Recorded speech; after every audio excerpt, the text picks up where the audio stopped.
தமிழ்நாடு பொருளாதாரத்தில், தொழில் முதலீட்டில், கல்வியில், வேலை வாய்ப்பில், மருத்துவத்தில், சமூக வளர்ச்சி குறியீடுகள்ல வளர்ந்திருக்கு. அது ஒன்றிய அரசாலேயே மறைக்கவோ மறுக்கவோ முடியாத அளவுக்கு வளர்ந்திருக்கு. உங்க புள்ளி விவரங்கள் அதைத்தானே சொல்லுது. பிரதமர் அவர்களே, தமிழ்நாட்டை அழிக்கும் உங்க எண்ணம் பலிக்காது. பக்தர்கள் மணமகக்கூடிய ஆட்சியை நடத்துகிறோம். நம்ம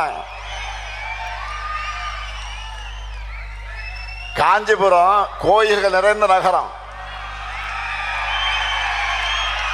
இங்கே குழப்பம் ஏற்படுத்த நினைச்சா அந்த எண்ணம் நிறைவேறாது. நாடும் நாட்டு மக்கள் அமைதியாக வாழுகிற இந்த நிலை சிலருக்கு பிடிக்கல. ஏன் நாட்டினுடைய பிரதமரை இந்த நோக்கம் கொண்டவராக இருப்பது அவர் வகிக்கக்கூடிய பதவிக்கு அழகல்ல. தமிழ்நாட்டில் போதை மருந்து நடமாட்டம் அதிகமாயிடுச்சுன்னு பொத்தாம் பொதுவா பிரதமர் பதவியிலிருந்து அவர் பேசிவிட்டு செல்வது சரியல்ல. நாடு முழுக்க கடந்த 5 ஆண்டுகள்ல துறைமுகங்கள் வழியா கடத்தப்பட்ட 11,311 கோடி ரூபாய் அளவிலான போதைப் பொருள் பிடிபட்டிருக்குன்னு ஒன்றிய அரசு தெரிவிச்சிருக்கு. அதுல பெரும்பாலானவை குஜராத் மற்றும் மகாராஷ்டிரா மாநில துறைமுகங்கள் தான் சிக்கி இருக்கு. இந்த மாநிலங்களை யார் ஆட்சி செய்யறாங்க? திமுகவா? இல்லையே, உங்க ஆட்சி தான் நடக்குது. டபுள் இன்ஜின் சொல்ற டப்பா இன்ஜின் தானே ஓடுதுங்க.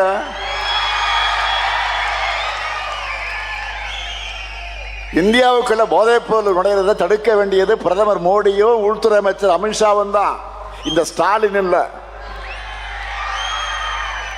மகாராஷ்டிராவில் போய் பேச வேண்டியதை மதுராந்தகத்தில் வந்து பேசிட்டு போறது நியாயமா?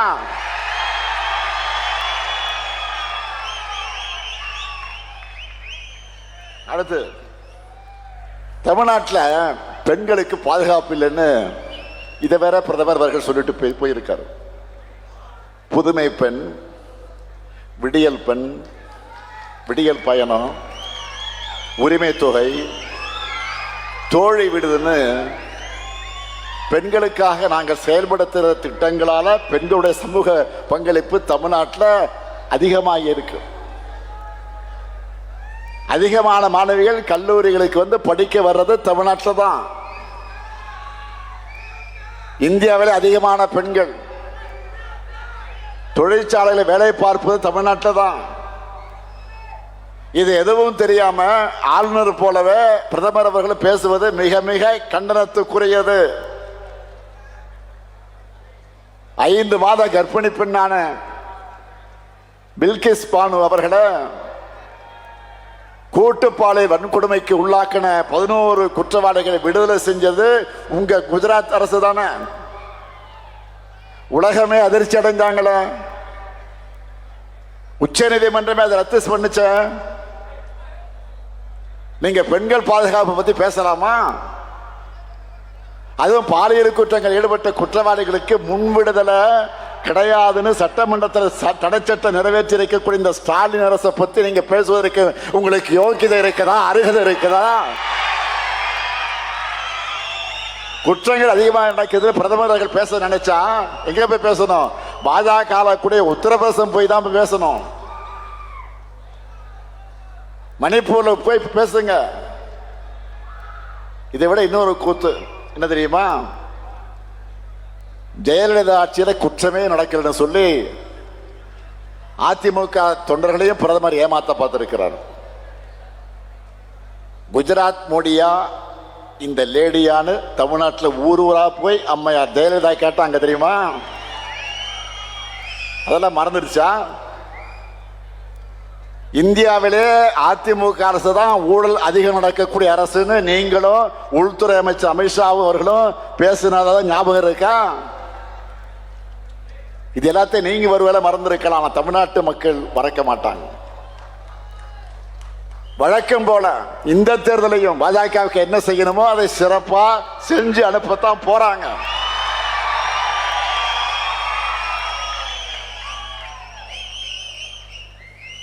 மோடி அவர்கள் இந்த மண்ணில் கால் வச்சதுமே உதயசூரியனை மறைஞ்சிருச்சான், மழை வந்துருச்சான். கோமாளிகளை இப்போ கூட மழை வந்திருக்கு. சொல்றது யாரு? நம்ம பழனிசாமி,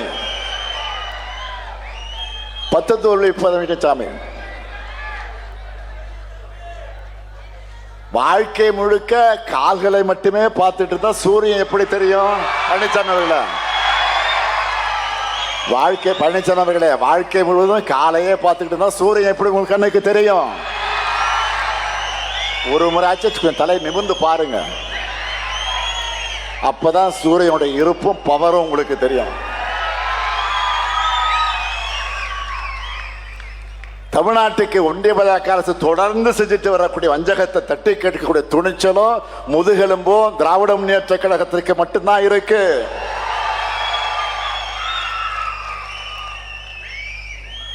சிபிஐ, அமலாக்கத்துறை போன்ற பேரை கேட்டால ஓடி ஓடுகிற கோழைகள் தமிழ்நாட்டோட உரிமைகளை எப்படி காப்பாற்றுவாங்க? பாஜகவோட ஏவல் படையா செயல்படுகிற புலனாய்வுகளை வச்சுக்கிட்டு திமுகவை மிரட்டி பார்க்கலாம், பணிய வைக்கலாம் நினைச்சா மக்களுடைய ஆதரவோடு அதை எதிர்கொள்கிற உறுதி திமுகவுக்கு இருக்கு. நாங்க பணிய மாட்டோம், துணிஞ்சு ஒரு கை பார்ப்போம். மண் மொழி மானம் காத்திடும் எங்க 2000 ஆண்டு போற தொடர்ந்துடுவோம். 2026 தேர்தல் களமும் ஆரிய திராவிட போரின் மற்றொரு களம்தான். தமிழ் பண்பாட்டை அழிக்க நினைக்கிற அரசியல் எதிரிகளையும் அந்த எதிரிகளின் கூலி பாட்டாளாகி இருக்கக்கூடிய அடிமைகளை எதிர்கொண்டு வெற்றியை உறுதி செய்யக்கூடிய களம்தான் இந்த களம். பேரறிஞர் அண்ணா பிறந்த அந்த காஞ்சி மண்ணிலிருந்து நான் சொல்லிக்கொள்ள விரும்புவது, கழக உடன்பிறப்புகளே, கூட்டணி தோழர்களே, தோழமை இயக்கத்தவர்களே, உங்கள் பரப்புரையை இன்றே தொடங்குங்க. 5 ஆண்டுகளா நம்ம மக்களுக்கு செஞ்சுட்டு வர நலத்திட்டங்கள் தொடரணும்னா திராவிட மாடல் அரசு தொடரணும். உத்தரப்பிரதேசம் போல, மணிப்பூர் போல தமிழ்நாடு வன்முறை காடாகாம தடுக்கப்படணும். திராவிட மாடல் அரசு தொடர கழகம் 7வது முறையாக ஆட்சி அமைக்க மொழிப்போர் தியாகத்தின் மீது உறுதி எடுப்போம். பேரறிஞரை தந்த அண்ணாவின் காஞ்சியில இருந்து நான் உறுதியாக சொல்லுகிறேன், டெல்லியின் ஆதிக்கத்திற்கு தமிழ்நாடு என்றொக்கும் தலை குனியாது. மீண்டும் சொல்லுகிறேன், டெல்லியின் ஆதிக்கத்திற்கு தமிழ்நாடு என்றும் தலை குனியாது. தீ பரவட்டும், வெல்வோம் ஒன்றாக. நன்றி, வணக்கம்.